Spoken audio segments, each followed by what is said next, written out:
There we go. We're on. Fantastic. Thanks for making the time to do this, man. Sure, man. Now, mind you, you're going to get the sound of the air conditioner in there. That you realize that, don't you? Yeah, it's pretty. All right. It's pretty cool, actually. All right. But I'll mark it. I mean, it don't matter, man. It's pretty cold in here anyway, so. Well, there we go. It should shut off now. Yeah, we should be cool. Yeah, and I know when I use the RE320s, you can have the little low cut, not like cuts out the air conditioner. But with these, I don't have them. But I woke up this morning. It's the first podcast where I actually wrote out some notes. really? Well, yeah, I didn't want to be unprepared for the most prepared man in jazz. But I was thinking a lot about the fact that, you were talking about that school concert yesterday, The school concert. when Cannonball came. Oh, yeah, up there. And Yeah. that's kind of a great introduction to your early, Right. like, wow, you were exposed to Cannonball Adderley. Well, I was exposed to jazz way before that. And you knew your stuff when you talked to those guys. How old were you, like 10 or something? Yeah, if I was in junior high school, I was about, junior high school was about, it was no, I was about 11, 10 or 11, something like that, yeah. It's unbelievable. Yeah. So where did it all, it's your pops mainly? Oh, yeah. Yeah, he's the one that started me on this stuff. I mean, in a way, he lived, what's the word, vicariously through me. I mean, he wanted to be a musician, but of course, his father, my grandfather, wasn't having it. So, and if he had, I remember him telling me, he had a radio, and his father was pretty strict, and he would tell them to turn it down or they couldn't play it at all. And he always said, man, when I get on my own, I'm gonna have my own records. I'm gonna have my own record player. I'm gonna do it the way I want to do it. Right. So, growing up, man, I mean, my parents were beautiful, man. My father, I mean, like I said, it's amazing. I think about him all the time. It's like he had a plan. He had a plan for the three of us, my sister and my brother. My sister's a year younger than me, and my brother. Is she in music, or she's in music too? What does she do? She's a teacher out in Staten Island. She still lives out in Staten Island, and she teaches at the Staten Island Academy. She plays the string instruments.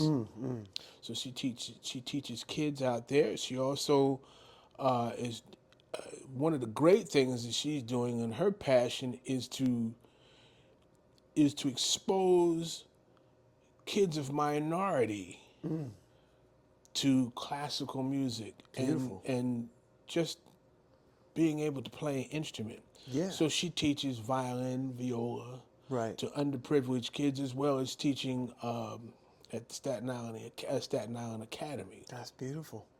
See, so my father, he had a plan. Before we were born, I really believe he had a plan. So Keep talking. I'm just making sure your levels look good, but keep going. well, he had he had a hell of a record collection. The amazing thing about his record collection was that he didn't have as much stuff as I had. He didn't have as many records as I had, but he had the right stuff. Right. Whatever the era was. If it was Charlie Parker, he had the right, he had a few Savoy records, he had a few Dial records, and he had a few Verve records.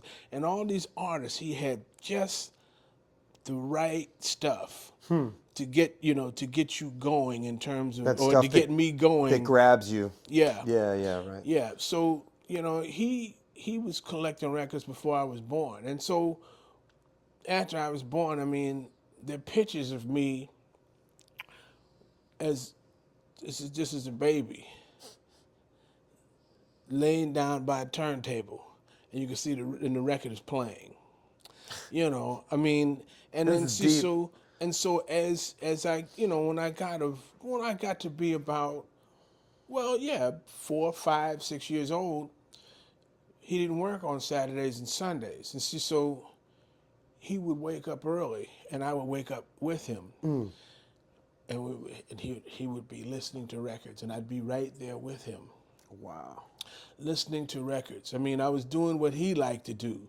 Right. And, and it sort of kind of, of course, it rubbed off on me. Yeah, father, son. Yeah, I mean, he'd play the hippest records.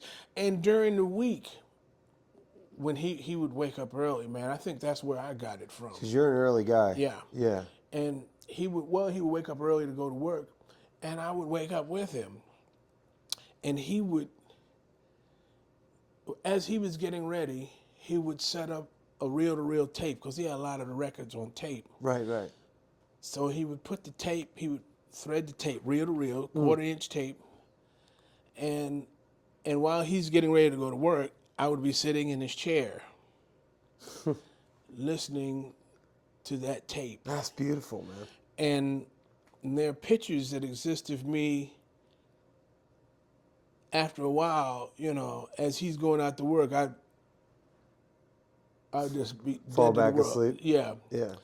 And I'll tell you a funny thing, man, about in those days, those reel-to-reel tape recorders, they didn't have, at least we didn't have a tape recorder, reel-to-reel tape recorder that had auto stop. See, so when the tape, we had one later on, but when the tape would get to the end, it would automatically stop.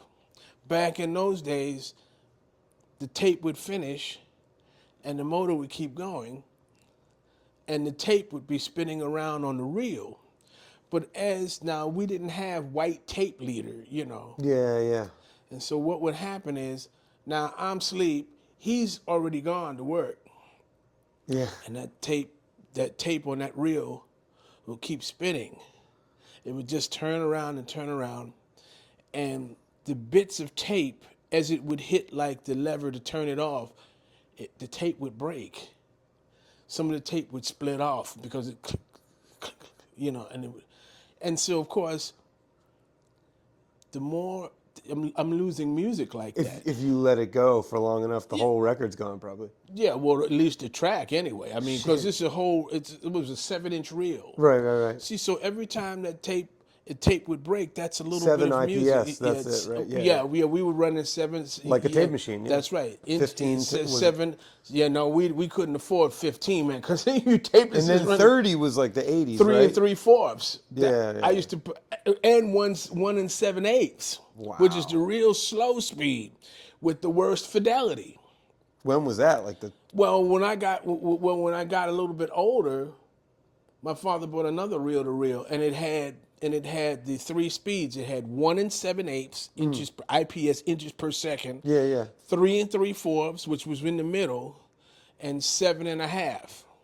And see, so 7, your tape was, Going. it was moving, man, but it had the best fidelity. 3 and 3/4, Right. 1 and 7/8, it was the worst.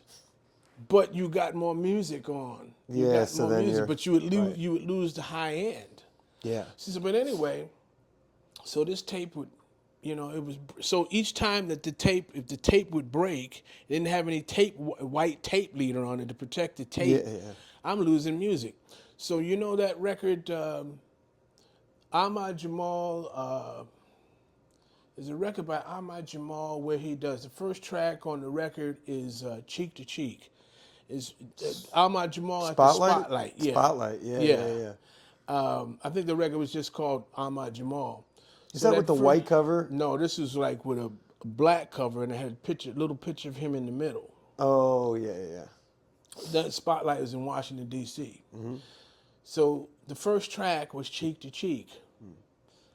And see, so I used to play that so much, but it never started at the beginning. The tune never started at the beginning because remember I was telling you that tape would break off? So that it was chipping away like the chipping away at the music, yeah. And so when I got older, the tape would start where they go up in half steps. Yeah. Isn't that like midway through the tune or at the end? It's not. It's about midway, and they would go up in half steps. Man, it wasn't until it wasn't until I was in high school and I was able to find a copy of the record. I never heard the beginning Probably of blew it. your mind. You were like, oh, there's a I said, whole oh, other. there's another. Yeah. Wow. I mean, yeah. So yeah. He would, but he had a plan. Yeah. He had a plan. I mean, for my sister, I mean, he had classical. Clearly he it had worked classical out. records. Well, yeah, he knew what he was doing. I mean, classical records and jazz records. And so that's all I would hear around the house, man, was jazz and classical music. And when I heard that Ahmad Jamal record at the Pershing with Vernell Fournier, I said, man, I want. This is what I want to do for a living. So that was the one, huh? That was the first record. Yeah. And then the second record that really knocked me out. Well, remember, I heard a lot of stuff, man, because my father had all these records. And he would play something and I would like it. And out of all the records, there would only be a few of them I would play. Yeah. But the more of them that he played, the more of them that I would like, and I would pull those out and listen to those as well. But yeah, and then so I knew I wanted to play drums, And then when I got a little bit older, there was a record called Three Decades of Jazz. It was a record on the MRC label, and it was a compilation. And so MRC had bought, at least at that time, had bought out a number of earlier record labels, Keynote, what's that other, National Records, which Billy Eckstine recorded for. And Keynote had all the swing stuff that Harry Lim had produced, But anyway, so it was like a compilation of the things that came out on the MRC label. And the second side of the record, the first track, was Clifford Brown, Max Roach, Cherokee. So my father says, "Hey man, I want to check this out." Yeah.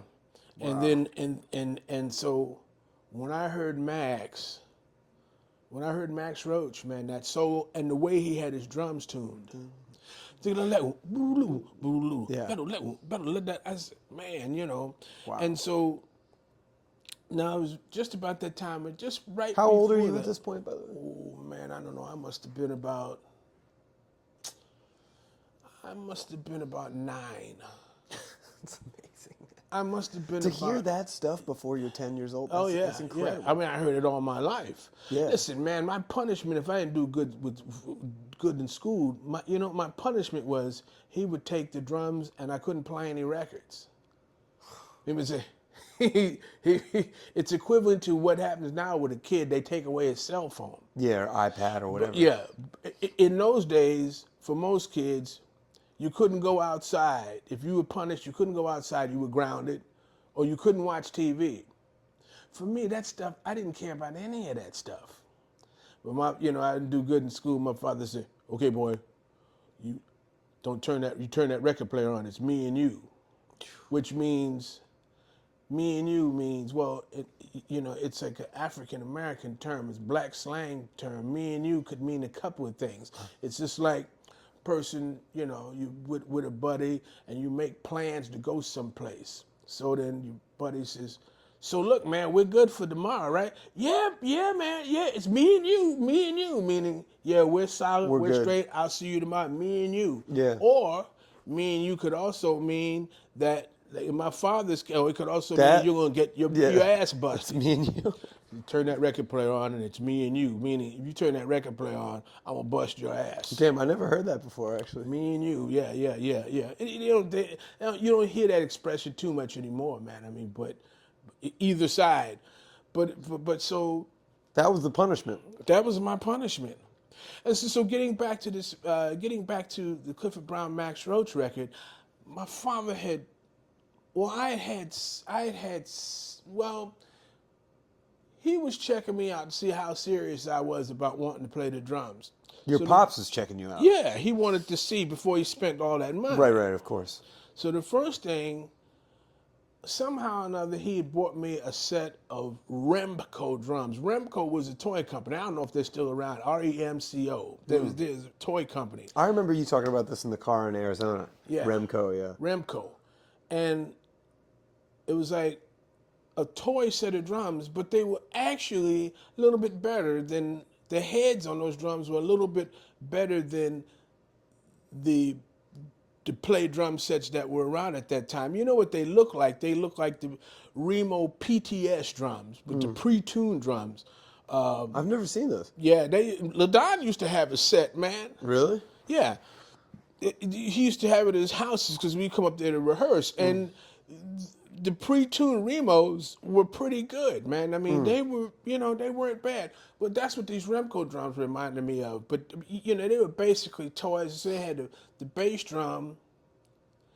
They had a bass drum pedal. And the cymbal stand was on the drum itself. Oh, and it had a little jive cymbal on there, See, so that's what I started out playing. So it was a snare drum, snare drum and a tom-tom and a bass drum with a bass drum pedal. And so it was a plastic bass drum pedal. So the first thing that happened was the pedal broke. The plastic, like when you put your foot on it, that broke because it was plastic. So my father got some what they called 1-ton glue. They used to have this, I don't know if they still have it. That's like Gorilla Glue. Yeah. Yeah. But you had to mix this stuff yourself. Oh, so it was super powerful. Yeah, so you had to mix it. He would mix it on like on a piece on a piece of thick cardboard, and you'd mix it together. With you get a Q-tip and you mix it together and what have you, and you'd paste this stuff on, and it was supposed to hold a ton. So he put that stuff on there. Damn. And then he would get some gaffer tape and wrap that after it dried. Then you get some gaffer tape to sort of kind of like, really make sure that it doesn't break apart. And then so the bass drum would work for a little while, and then of course it would break again. So then he decided, to get a better bass drum pedal. So it was a company called Sears and Roebuck. Sears Roebuck, yeah. Now they're just called Sears, but back in the day they were called Sears and Roebuck. And those are the endings on tunes, right? They call Sears and Roebuck? Sears and Roebuck endings. Is that that? No, it was just sometimes they would call Sears and Roebuck. Yeah, right. Sears and Roebuck. Yeah. But Sears and Roebuck was a company. Yeah. And I guess they're still around, but back in those days they had this big catalog. And of course, around Christmas time, you wish list of what you wanted. But I would look in there, and they had drum parts. They had drum accessories separate. So you get a cymbal stand, you get a bass drum pedal, you get a hi-hat. You get that stuff separate. I wonder who was making that stuff. They were? I'm sure they must have got it from another company, but I never knew where it came from. I don't know if it came from any of the companies like Ludwig or Gretsch. I have no idea about that, but they were getting it from somewhere. So my father brought, from Sears and Roebuck, he got me a bass drum pedal. But it was better than the one I had. And it's still I'm still using these Remco drums. So then he made a deal with me. He said, okay, man, for each time that you do well in school, you'll get a part. You'll get a component of the drum set. See, so if I did good, I'd get a cymbal stand. Then the next time, if I did well, I'd get a hi-hat stand. So let me guess, you became a Rhodes Scholar. Well, you were like, no, I'm getting these parts. No, I was just doing bare minimum because I wanted those parts, those drums. Yeah, I know. I feel you. That's the enticement. So the equipment, the hardware, was actually better than the drum set. See, so but he's checking me out, you know, to piece see by piece. piece by piece. And there was another thing, piece by piece, you know, you got a chance, so that I didn't have You a had to hi-hat, develop man, work you know. ethic. Yeah. You know, that was like Well, you really. had to play, you know, So without he the really hi-hat. did have a plan. Like everything was like, Yeah. okay, piece by piece, I'm going to develop his work ethic, see if he's really into this. If he, see how serious he is about That's this. super methodical. Yeah, before I spend all this money on the drum set. So, and then plus, without those different components, it made me work on one thing. This is the bass drum, a ride cymbal, and snare drum without a hi-hat. You're, You know, or you're vice 10, versa. 11 Yeah, year? yeah. I was preteen. Definitely 8, 9 years old. You know, and listening to records, and you know, the best time for me was like the summer, because Yeah. I wasn't in school. Yeah. See, so every year it'd be the same thing. I hear my mother now. You're going to camp. You're going to camp this summer. You're not going to sit around here all day and worry me. I said, no, I'm not. I don't want to go to camp. She wanted me to go away, sleepaway camp. Yeah. No, because that's my time when I can sit and listen to and practice with records and find out about new records that were in the closet that my father had. He had so many things. Do you think he had hundreds of records? Oh, absolutely. There's no question of it. I could just go in there and I could find something I'd never heard, which is what I used to do. And I had time to do all that in the summer. Yeah. See, so I would start practicing at 11 o'clock in the morning because we lived in an apartment. See, so I could play from 11 until I'd have to knock it off at maybe about 6:30, 7 o'clock. That's pretty good. Yeah, because there was other people, you know, coming in from work. Most people work during the day, so I could practice as much. I could practice as much as I want. Since I would practice with records, I listen to records. I do this all day. I mean, I would go out with my friends too from time to time, but you know, after a while, I'd get tired of them, and I'd go back home and start listening to records. But getting back to this Clifford Brown, Max Roach thing, I heard, now by this time, the Remco drums, they were breaking down, man. I mean, you know, rigor mortis was really setting in on them. You were putting them to work. Yeah, so now he's been checking me out. My father's been checking me out. So then he says, okay, I'm gonna get it. I'm gonna get him another set of drums. He's thinking. So I don't know where he got these drums from. He got a used set of drums. It was Kent drums. Like the cigarettes? Yeah, but there was Could have been the same company back then. I don't know about that, but so then okay. So now there were red sparkle set of drums. So I guess it was a 20-inch bass drum. 20-inch bass drum. It came with a snare drum. It came with a snare drum, a snare drum stand. The mounted tom-tom was mounted on the bass drum. It came with some cymbals, and cymbal, two or three cymbal stands, and a hi-hat. There wasn't any floor tom-tom. See, so they were, of course, better than the Remco drums. Yeah. Yeah, they were a step up, you know. So I played those for a while, and so then my father decided to get me a floor tom-tom. Because, like I said, I had the snare drum and the mounted tom-tom. Yeah. And I have a floor. So it was a bottom of the line Ludwig tom-tom. So it's just around about this time when he got that. And he used to, on Sundays, he would inspect the drums to make sure that I was taking care of them. You know. This cat was unbelievable, man. Yeah, he was, man. He was something, man. I mean, he was really amazing.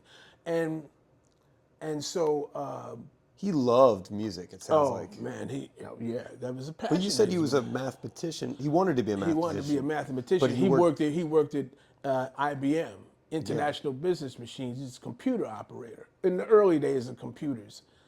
It's not like the computers are today.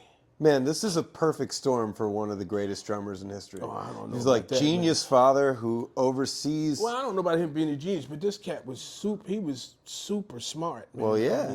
I mean, you know, I think about him sometimes and say, wow, man, you know, and I was very lucky, man. But so then he gets this tom-tom for me. And it's just about this time, getting back to that Clifford Brown Max Roach record, what was 3 decades of jazz. And first track on the second side was Cherokee. And he said, man, come here, I want you to check this out, man. and Max played that solo, and I heard the way his drums were tuned, had the pitch of them. It knocked me on my ass, man. Sure. Wow. And I immediately went into the room and started tuning. I had a drum key. I started trying to tune the drums up like I heard Max on the Cherokee track. Yeah. High floor tom. Rack tom. I said, man, and so man, fooling around with the drums, I finally I was able to get the drums tuned up at those pitches. So now I'm trying to play like Max Roach. Because my father had that, he had the Clifford Brown Max Roach record with Jordu. And it was just called Clifford Brown Max Roach. Yeah. Joy Spring is on the record. What am I here for? Yeah. That was the only Clifford Brown Max. Oh no! And you know what else? He had the record, Clifford Brown and Max Roach in concert, which was a record that was on. The GMP label. Gene Norman. Gene Norman was a disc jockey. And he put together concerts on the West Coast, especially in Los Angeles. Gene Norman Presents. He had a label. And was he responsible for like the miles like in Pasadena, like that stuff? Yes. Yeah. The same guy. Pasadena Friends of Jazz. That's the guy who announces in the beginning, yeah, right? He says, was everybody a disc turn jockey. around and shake each other's hands. Yeah, that's the same guy. Yeah, I knew him too later on. I made a record, man, with oh man, what's this guy's name? Piano player. He was from damn, where was he? It'll come to me in a minute, man. But Bobby Enriquez. And he was recording for GMP Records. And Gene Norman came to the session. That's the only time I ever met him. And I tell you who was on part of Ray Drummond was on part of the date. And I tell you, your man Jaco Pastorius was on the date too. So is this what you were telling me about this record you did with Jaco? Yeah, and Jaco cussed Gene Norman out. Is this like what, early 80s? Yeah. Wow. Early 80s. But you said that part of the record never came out, right? None of it came out to my knowledge. Man, I gotta find this recording of you and Jaco. That session was never released, and I guess we might have played, I don't remember, I think Stella by Starlight or something.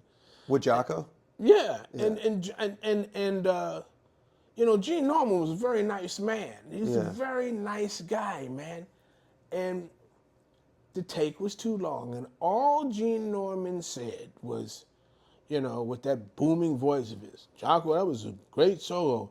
You think we could do another one? Because, can we please do another one? Because that take was kind of long.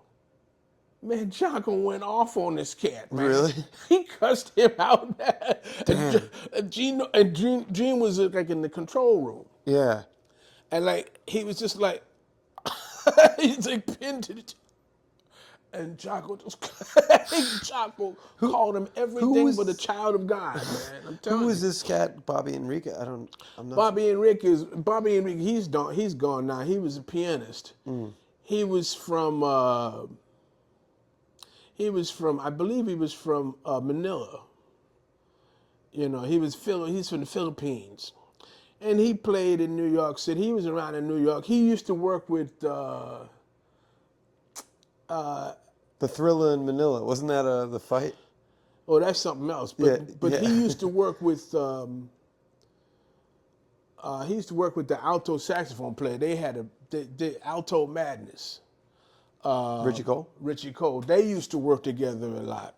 But he also had a trio. So I used to, play with him from time to time. And he made a record for GNP. But so getting back to Max and Clifford. Yeah. We had about Gene Norman. We had about 2 or 3 records. And Max, man, the way he would play, man, his solos were really complete.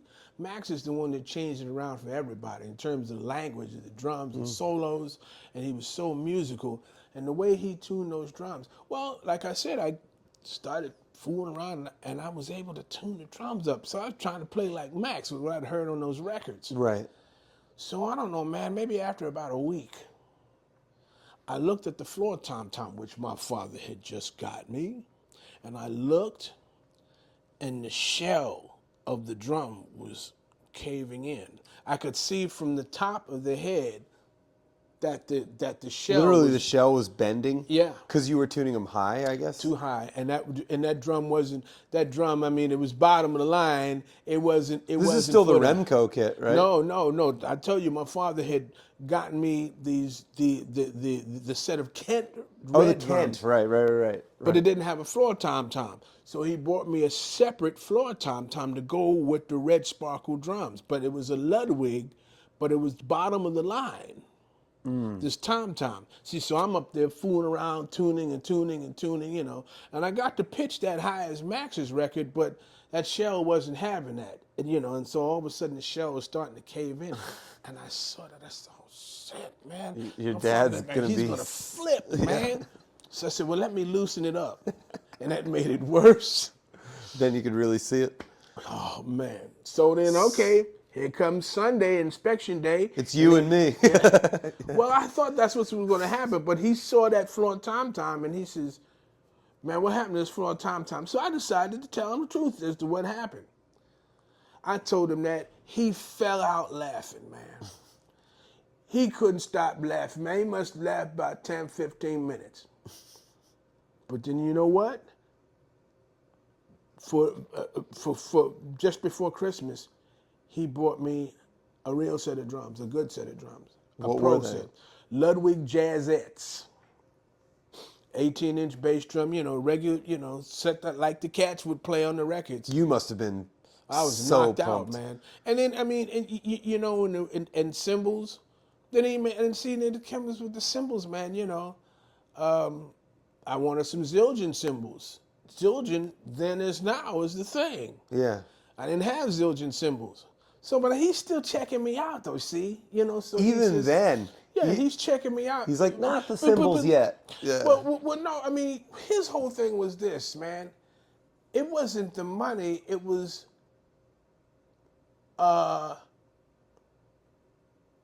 being responsible. Yeah. Taking care of it. Getting it yourself and not relying on anybody else to do it for you. Absolutely. Make your own bread. Same with me. Yeah. My dad got me a Mexican jazz bass that was on discount because the neck was twisted. I didn't get another electric bass until senior year, so like 6 years, and I bought that. Yeah. I bought every bass. You know what I mean? Yeah. Because he knew, he was a cat. He was like, if I buy this for you and I pamper you, you're probably never going to get any good. Yeah. Most likely. There's obviously exceptions to the rule, but so he's just trying to see he wanted me to work for stuff. Yeah. So if you work for it yourself, then you're going to value it. Then you're going to take care of it instead of me buying it for you. You get it yourself, man. You know, that was his whole thing. Yeah. So then with the cymbals, he says, okay. He says, man, you're going to have to work for these. You're going to have to work for these cymbals, man. Yeah. And that's when I got a paper route. You know, and I got most of that money. He chipped. So then, see, now he's digging me. He's checking me out. And he's pitching in a little bit, too. Yeah, he pitched in. He made it, you know, I got most of the money. He's just seeing the work ethic. Yeah.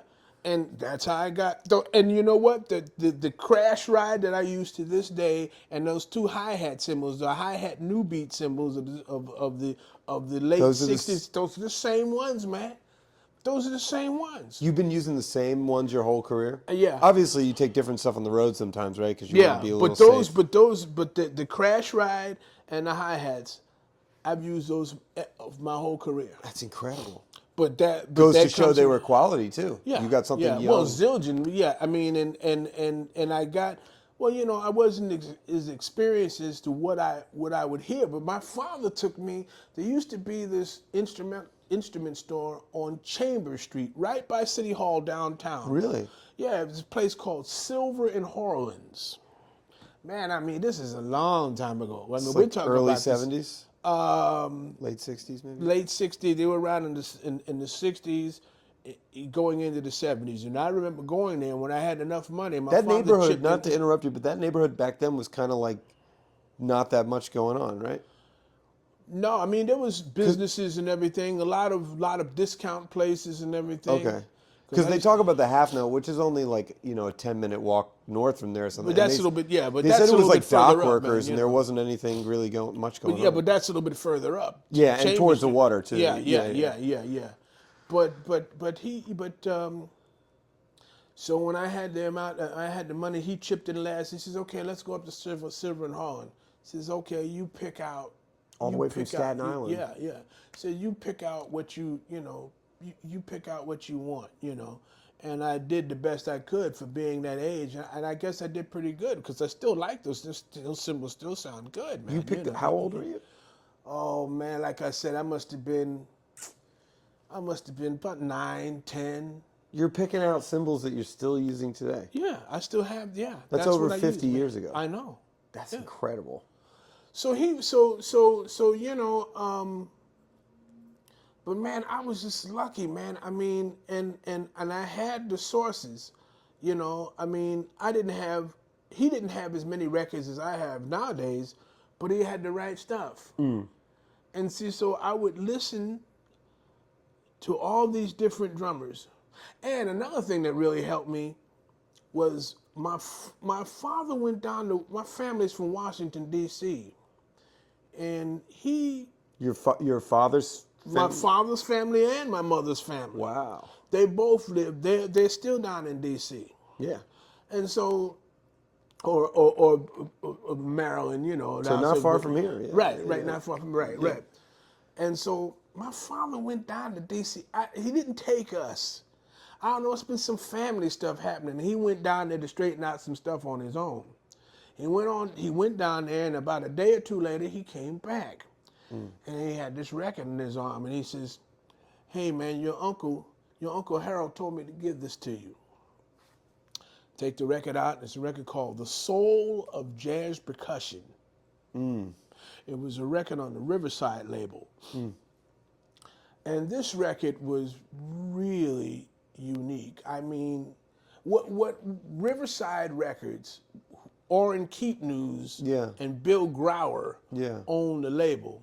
So to entice people to buy Riverside Records, this was like a compilation, and it had like 12 of the greatest drummers of all time, and they had all recorded for the Riverside label, either as leaders or mostly as sidemen.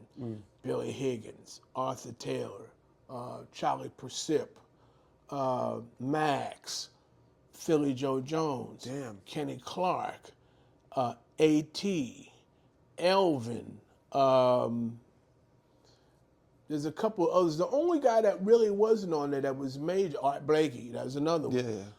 The only one that wasn't on there, and it might have been because of a contractual thing, was Roy Haynes, And so what this record would do is like it would fade up.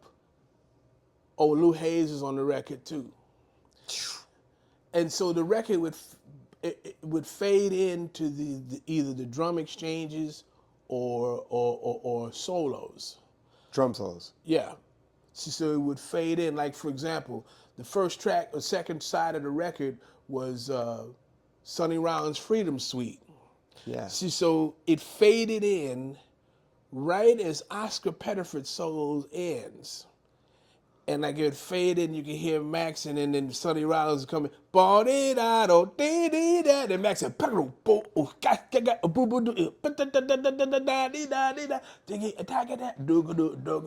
see, so it, and so the exchanges, and then it went into Max's solo. Yeah. And then they made a cut. Ba-dee-da-do-da-dee-da, da-dee-da-da-da-da-da, and it ended right there. Yeah. I mean, so you didn't get the whole track, but you got the drum solo. And then they did that for Art Blakey, for Charlie Persip, and these were records that they were sidemen. And the unique thing about that record is it caught those 12 badasses at the peaks of their playing powers. Yeah. It's amazing they were able to license records that they weren't the leaders on, too. Well, no, because it was all Riverside. See, so they could do anything they want. Right, exactly. They could. But nowadays, I think even if everybody was on the same label like that, you know what I mean? They would. Well, because they were sidemen, they like I said, because they were sidemen, right? They could do whatever they wanted if they weren't the leaders. Now in the case, there's one of those tracks. It was Max's drum conversation. Well, that comes from a Max Roach record. I don't know. They might have had to give Max a taste. They might have had to give Philly Joe Jones a taste because one of the drum solos on that record was from Drums Around the World. Now, right. I don't know how they worked that out. I have no idea. Yeah. But to hear all these different drummers, one track after the next. It's incredible. Man, at the age you were at, that's like. Man, listen. I played that record to death. I still have the first copy of that record. Man, that record, you wouldn't even think about putting that on your turntable. That record was so worn out, it was warped, everything, man. I played the hell out of that record. I learned everything about that. And the unique thing I learned everything about that record, but then each one of these drummers had a different sound. Yeah. And I was listening to this one track after the next. And I was, over and over. And the thing about it, and the same thing with all the other records I was listening to, I did it because I liked it. Do you think for instance, with transcription, sometimes people write out an entire bass line. Yeah. And it's like too much to take in. Yeah. But you were taking in these small chunks of all of these great drummers over and over. It's like probably the best way you could get. That's what I tell my students all the time. Transcriptions are good for calligraphy and all that. Yeah. But I've had guys at Juilliard, they'd have put it on Sibelius and it looks all cute and everything. Yeah. But they sound like hell playing it because they haven't gotten to the essence of the solo, the attitude. Yeah. How did Max Roach play this? Or when he was stuffing his bass drum, he kept the beater in the bass drum. That's how he got that sound boom. Like that. Yeah, he would keep it in. Yeah. Oh, and all these guys, there's a certain way they do things. And so for me, I wanted to sound like those guys. Yeah. I did everything I could, man, and I would study and figure it out. And it was also kind of a time where a lot of those guys, you could still see them. I didn't see those guys until I was 20, 21. But you weren't making, what were your earliest trips into the city? Now, my earliest trips into the city to see stuff. Well, it was with my father. Right. It seems like your memory from back then is very clear. Oh yeah. From your childhood. Yeah. Which is rare. Not everyone has that. He would. Like I told you, man. My family. I was born in Brooklyn.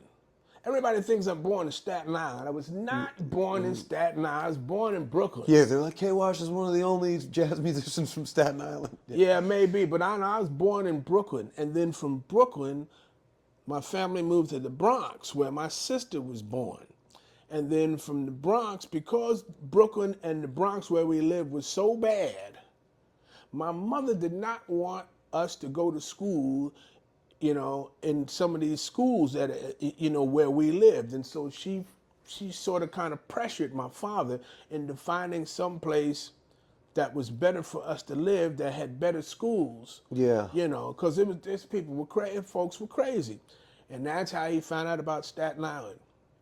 He found out about Staten Island, and this was just as the Verrazano Bridge, which connects Staten Island and Brooklyn, was just finished being built. So the only place that actually it wasn't finished. It maybe in about a year or so. I'm not sure about that, but it wasn't finished yet. So the only way that you could get into Staten Island, was from Manhattan taking the Staten Island ferry.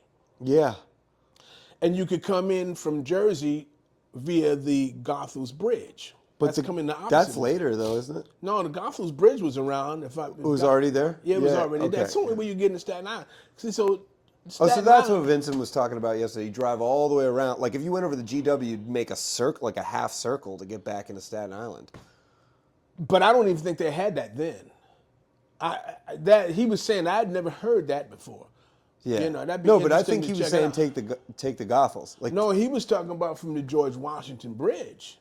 Like there was a certain way to get into I Staten think Island that's from what there. he meant though. Go over the GW, go all the way through Jersey, and then go down to the Goethals. Like you're in Jersey driving for like 25, 30 minutes till you get to the Goethals. From the GW to that.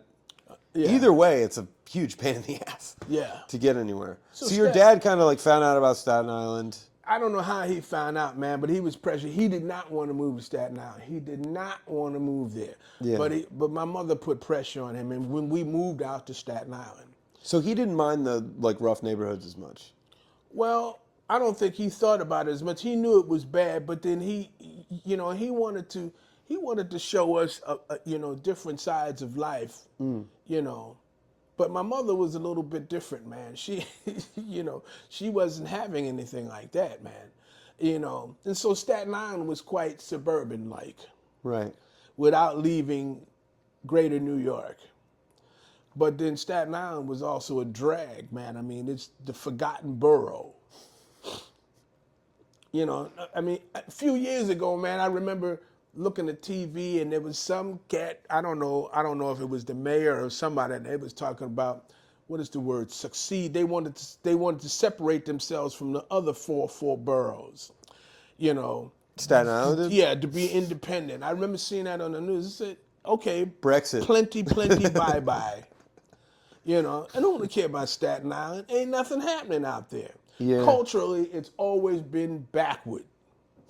It's a little bit better now, but not much. And you said back then there wasn't a huge African American Oh community. no, man! At least not where we lived. There were hardly any. There were no Hispanics. There were no Asians. And as like I said, my father took my sister and I to the Harlem Day Parade. Plus, getting to Staten Island was a pain in the ass. I mean, when we lived here, you had to take the bus, you had to take the ferry boat, and then you had to take the train to wherever you were going. But anyway, he took us to the Harlem Day Parade. And when we got out, we took the train up to 125th Street, and got off as St. Nicholas Avenue. And the parade, of course, it was already going on. It had been going on for a few hours. Yeah. And we got out there, and my sister and I, our eyes were wide as saucers. We're looking around, man. And we asked my father, said, Dad, where are all these brown people coming? Where are these brown people coming from? Man, he was fit to be tied. He was pissed. But he didn't let us know that he was upset. He was really upset about that. He didn't say anything, and so he explained, Yeah. When we got back home, I guess after we were asleep, he had a big argument with my mother. Because he said, man, Our kids should be in the culture. Yeah. He said they know nothing about their own culture because we're out in Staten Island. Because there was no people, hardly any. What was it, like Italian mainly and like Irish? Yeah. I mean, of course, that would change later on because after the Verrazano Bridge was built, then people started to discover Staten Island. Yeah. See, so as time went on, that would change. Mm-hmm. Now it's totally changed. Now it's, where I live, where I grew up, that housing project in Stapleton, that's totally changed, man. You do not want to go around there after dark. You might want to consider going there, not wanting to go there even during the day. I mean, it is truly Stapleton, that's Staten Island. Yeah. Okay. It's truly soulful, man. But so he had a big argument, with my mother. They're losing their culture, blah blah blah blah. He went on, and someone said, "Well, if you think he's losing his culture, well, you take him up to Harlem." And my father said, Okay. "That's exactly what I'm gonna do," and that's what he did. Wow. So often, frequently? Oh man, yeah, sure. Because he worked in Staten. He might work a half a day at his job, and I would go with him. And then he'd be like, come on, we're going. We would go to Harlem. Yeah. So we'd go to the Apollo.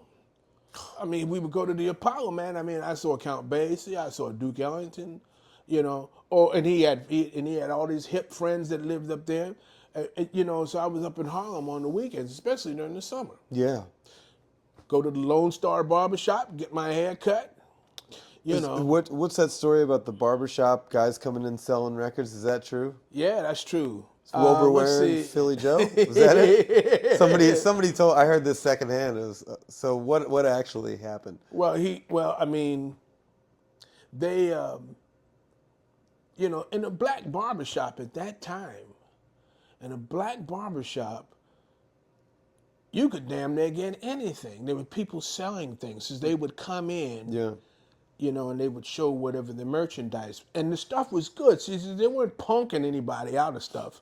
I mean, their merchandise, whatever it was, there'd be a guy to come in there and say, hey, brother, you need a suit? And he could tell your size. He could look you up and down and he could tell you, and they would actually make you a suit, but legit. I mean, it was very good. Wow.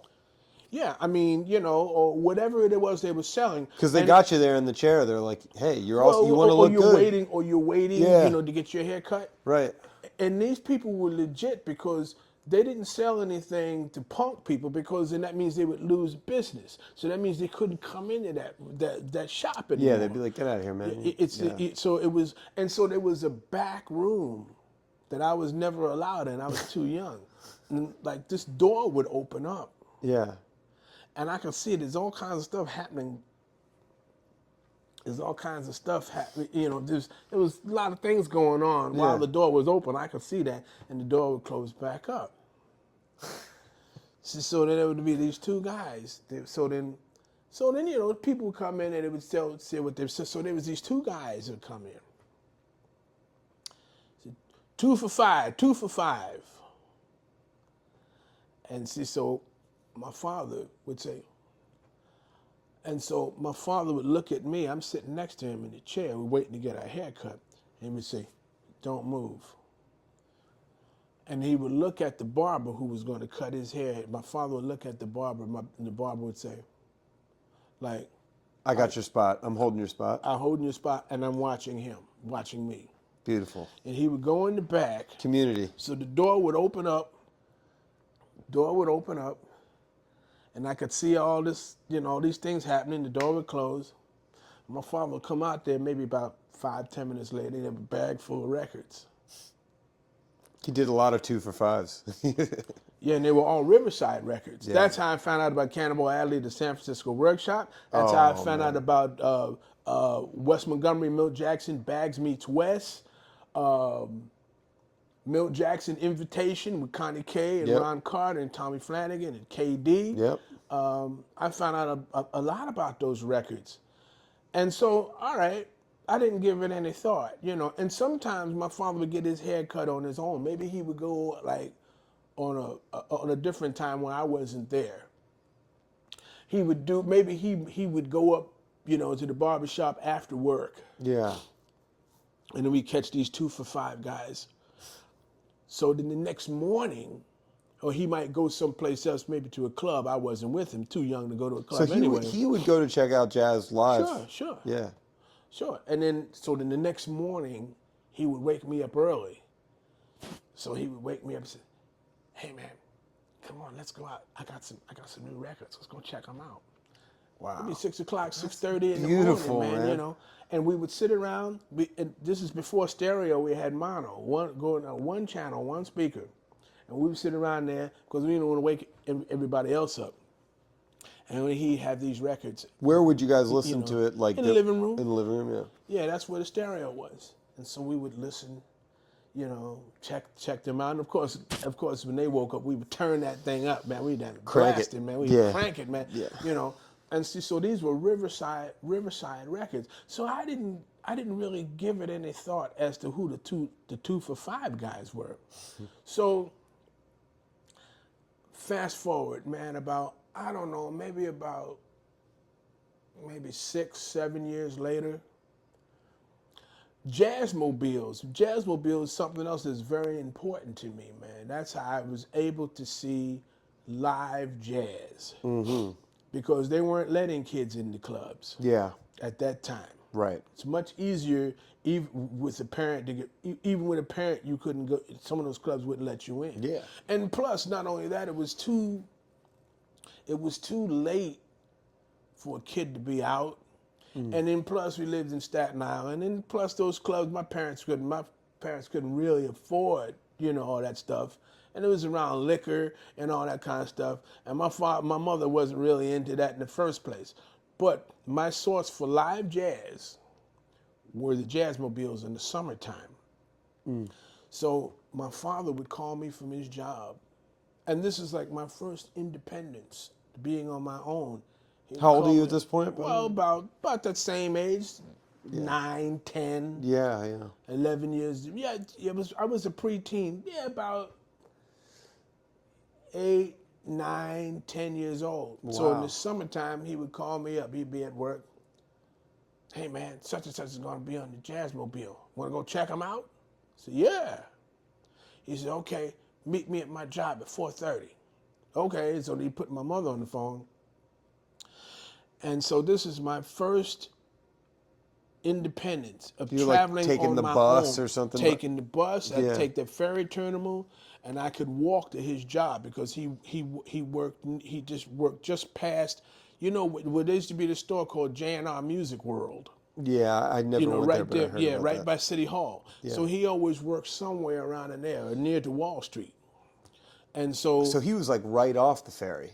yeah, So I could that kind of walk. made sense to live in Staten Island because it's just like boom, you know? Yeah, maybe, but you still had to take a bus and the ferry to get to Manhattan. Yeah, It was true. a pain in the ass, But anyway, so I would walk from the ferry terminal to his job. So from there, he'd be waiting for me, and then he would split, and we'd go up to Harlem, and we'd get something to eat, and then we go to the Jazzmobile. That's how the only time, of course, that I saw Don Bias on a Jazzmobile with Billy Taylor and Grady Tate. That's how I first saw Dizzy Gillespie. That's how I first saw. That's how And I then first you saw played Lee on some Morgan, of his man. last recordings. Yeah. That's very full circle. Yeah. We would check out all kinds of stuff during the summer, man. In New York City, it was a hell of a thing. There's a lot of free stuff to go to, and my father was hip to all that stuff, man. And we would go. So Jazzmobiles are very important. Now, Jazzmobiles, they're still around, and they would have free concerts in the 5 boroughs, different places, in Brooklyn, Staten Island, of course, got Brooklyn and Queens and Manhattan, they were getting like 10 or 15. You'd be lucky if Staten Island got 1. Right. And in my case, well, my father got really bugged about that, and he called up Jazzmobile to see who he could talk to about that. Wow. This is how he first met Dave Bailey, the great drummer that played with Jerry Mulligan. Right. And then and then Dave Bailey, I met Dave Bailey, and he knew my father a few years later. But my father and Dave Bailey used to talk on the phone, man, when I was a kid about maybe getting a few more Jazzmobiles out in Staten Island. Can you help me with this? Yeah. Which he did. He'd sent out a few more, not many. I mean, because there was no interest in it, Yeah. But anyway, one of the Jazzmobiles in Staten Island that I saw was Hank Mobley. The first time I saw Hank Mobley. So the bass player was Wilbur Ware. And Wilbur Ware was on, up on the Jazzmobile, and he looked and he saw my father.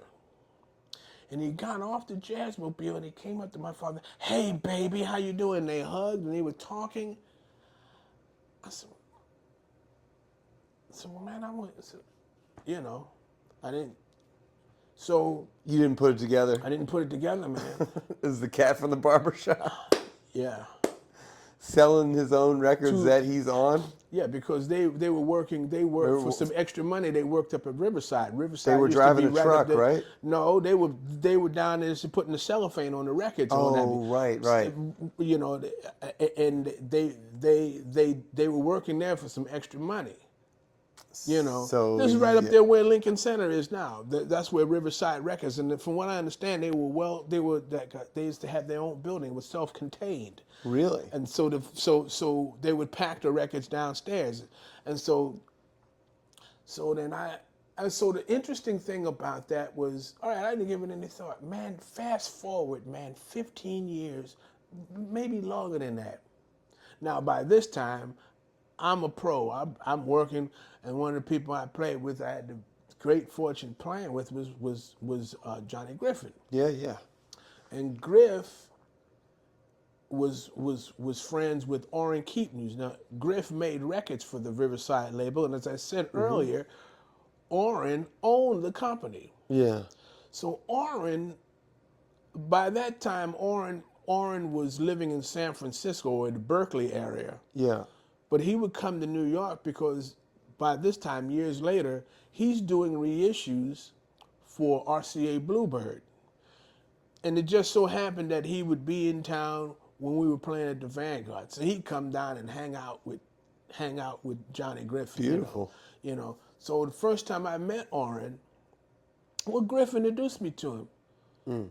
Hey, young talent. You know, Griff was beautiful, man, because he knew I was into the history of this music, and every time that we would be someplace with somebody that he knew I'd want to meet, I could hear him now. Hey, young talent, where is he? Young talent, yeah. And I'd come out, I'd hear him saying, yeah, Griff, come here, man, I want you to meet somebody. And that's how I met Jimmy Witherspoon, Kansas Fields, the drummer, you know, who lived over in Europe. He introduced me to Thad Jones. He introduced me to Kenny Drew. Hal Cornbread Singer, the tenor saxophone player, he was living over in Europe. Yeah. See, so Griff was beautiful. So he introduced me to Orrin Keepnews. Nice to meet you, Mr. Keepnews. And see, so they're talking back and forth, you know, and I'm listening to them, you know. So Orrin would mention some record, and he got the personnel wrong. I said, well, Mr. Keepnews, no, Paul Chambers wasn't on that record. It's Sam Jones on that record. He said, you know, as a matter of fact, you're right. So they go on talking, blah, blah, blah, blah, blah. And he'd mentioned another wrong person. He says, no, on that one, you know, there was Wynton Kelly on that record. So then he says, man, how is it you know more about my record label than me, man? How is that? How do you know all this stuff? Yeah. And so then I said to him, I said, well, you know, we had quite a few of the Riverside records. So my father, you know, used to get them, you know, he would get them from the Lone Star Barbershop.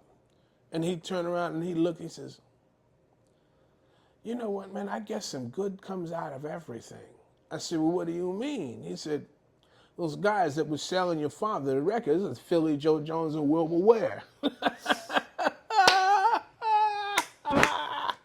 So they'd be box them up, cellophane, just carve a few off. Of course. Yeah, and then sell them. Yeah, that's some slick cats. So then, you know, yeah, Orrin says, man, I guess some good comes out of everything, you know. Well, yeah, I mean, because that's how I found out about those records. Yeah. You know, but listening to, you know, but you know, that record, The Soul of Jazz Percussion, I got a chance to hear all these different drummers. And see, man, I listened to all that stuff because I liked it, man. You know, kids go to school now, they got to do transcriptions, they got to do all this stuff. They're being, well, you know, well, I don't know about being, well, no, in a way, they're being forced. This is required of you. Yes. You know, but for me, man, I know nothing about transcriptions.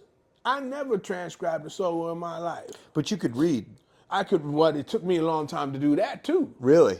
Oh man, yeah. I mean, I could me play. Too. I played by ear. I played by ear for a long time.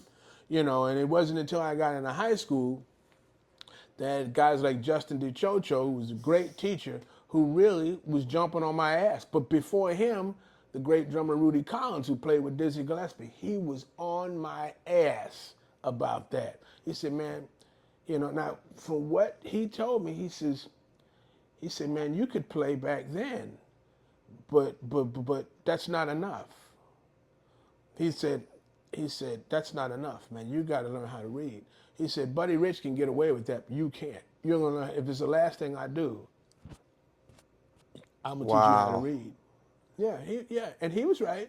And then of course it didn't sink in quite well. And then when I got into high school with Justin DeChocho and everything, you know, that's when I really had to learn. Those were good years for me, man. I mean, because I learned a lot of stuff outside of wanting to be a bebopper and play jazz. Yeah. But coming up, man, listening to those records, man. I mean, it's just like a kid nowadays. A kid plays sports, man, because he likes it.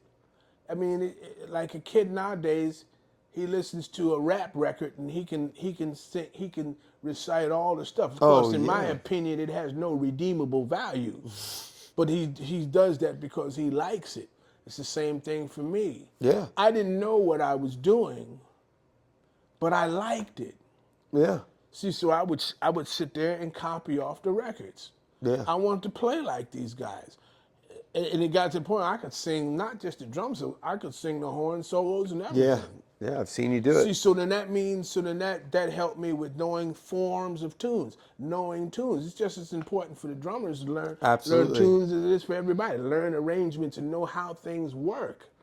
And so, you know harmony. Like I don't know your pianistic. Or I'm not a but I can tell when I play with you. Oh yeah. Just by like the first time you play a new tune and there's like certain like cadences, harmonic rhythm. Yeah. We're going to the 4-chord here.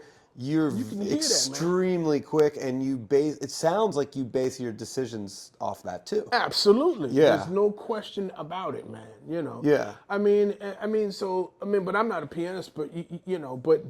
You can hear when stuff is wrong and right. I know when it's right. I mean, you know. I mean, I can't sit down and play the piano. I know a little bit about it, man. But embarrassing for me to be playing some piano. You play some piano sometimes, though. A little bit, man. But I'm not that. I should be better at it, really. Truth be told.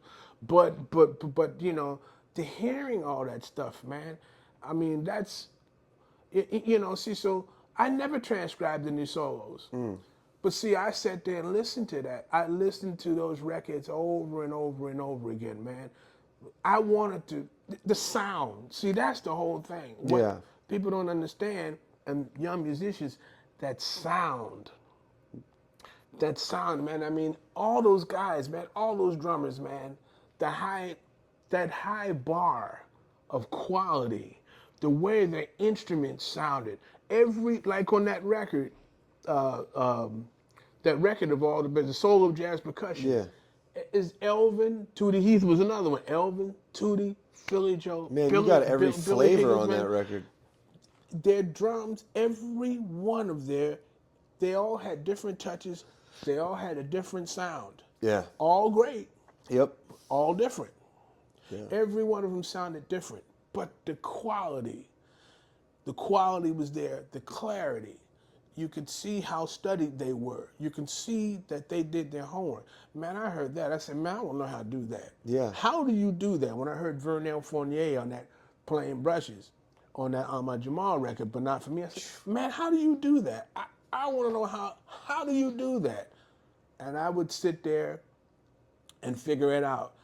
I mean, yeah, a few years later, I was taking lessons, but to learn how to read, from what they tell me, I could already play. But you just weren't reading. I just wasn't reading. But then when it came to all that, here, let me make sure, I just want to see how far along we are.